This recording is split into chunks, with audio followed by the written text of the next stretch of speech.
You are now a different person than you were when you were a kid. Whether it be in the things that you like or in new experiences that have changed your point of view completely. The you that you currently inhabit is probably not even close to resembling who you used to be. Yeah, that's something that older people are probably telling you all the time. Or if you're like me and you don't go outside, that's something that you saw in a regeneration episode in Doctor Who. We're all different people, all through our lives.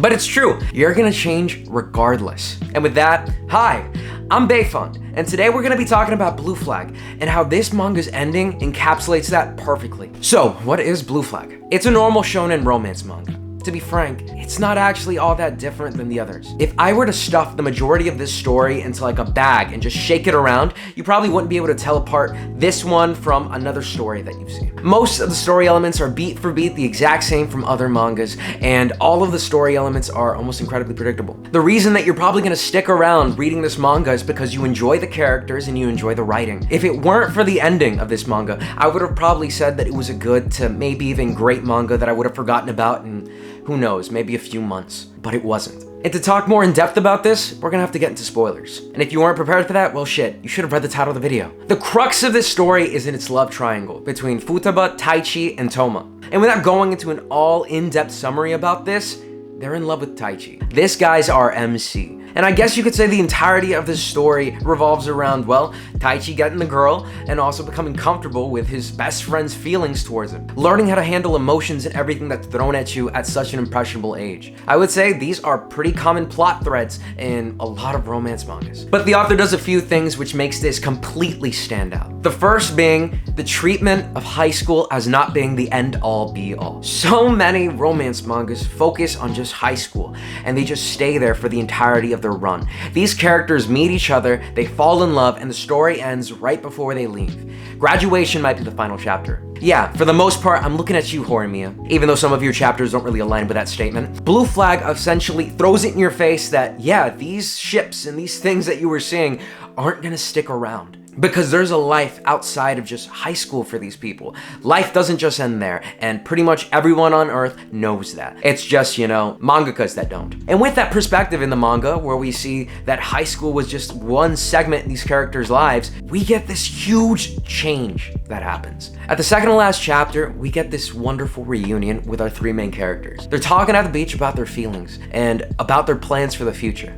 And after what seems to be a happy resolution, a few pages down, we get the news that the main MC and his girlfriend broke up just a few years after high school. And I can't lie, the first time that I read that, my heart kind of dropped. I was shipping these two characters hard. I thought that they were a perfect couple for each other, and I didn't think that there was any room for anyone else to like really step in. I didn't know what kind of tragedy was gonna be thrown in last second. And then you read the final chapter. This final chapter is executed perfectly, in my opinion.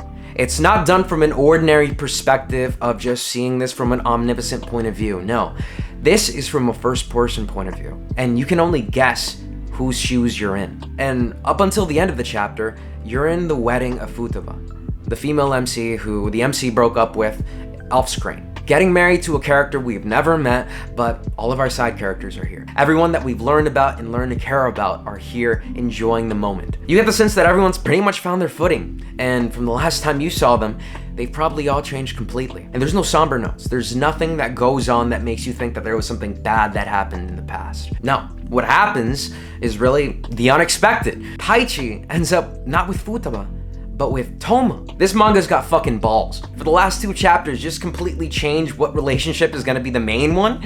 I mean, fuck. That takes a courageous motherfucker that isn't afraid to get any hate. Because let me tell you, the main reason why I made this video is because I've seen so many arguments about people saying that this ending doesn't make any sense. And that just didn't sit well with me. The entirety of this manga is about learning how to love in a relationship, learning how to love a friend, learning how to love even though someone doesn't love you the same way. There's room for growth in these characters, and they've been transforming throughout the entirety of the story.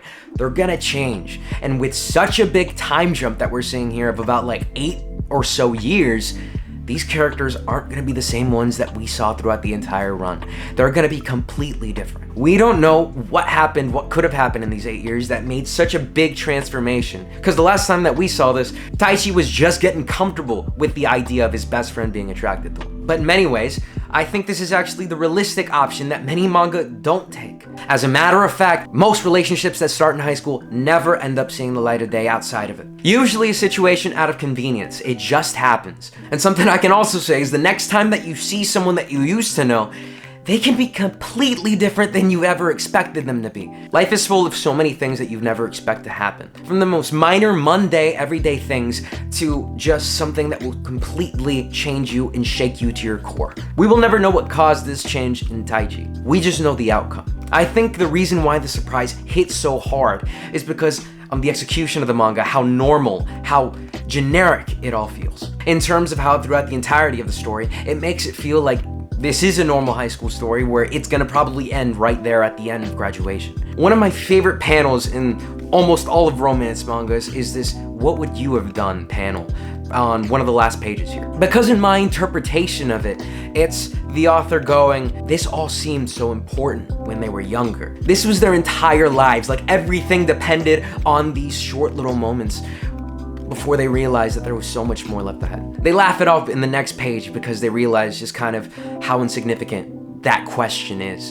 And then when you see them holding each other's hand and the wedding ring, then you just kind of realize they found their peace. And even though that I came into this last chapter feeling uneasy, feeling like something bad was gonna happen, I came out completely changed. My expectations were turned upside down, and I loved it. The main argument that people have against this is that people say that the author just threw this in for the shock factor, that they wanted to satisfy the fan shippers or go with an agenda. When I gotta say, you gotta give the author a lot more credit than that. The topics of like sexuality are completely different over in Japan, where that's still for the most part frowned upon. And unlike a shoujo romance manga, this isn't fetishized. This is just played for as just matter of fact. These characters are humans and the insecurities are still coming out for our main characters and even the side characters. Their lives still keep going on. Well, yeah, that was my 2 cents on the topic because I got a little upset because someone said that the story was like garbage. But you know, each to their own opinion. With that, Chainsaw Man's probably gonna be end of the year, and see you guys next time. Peace.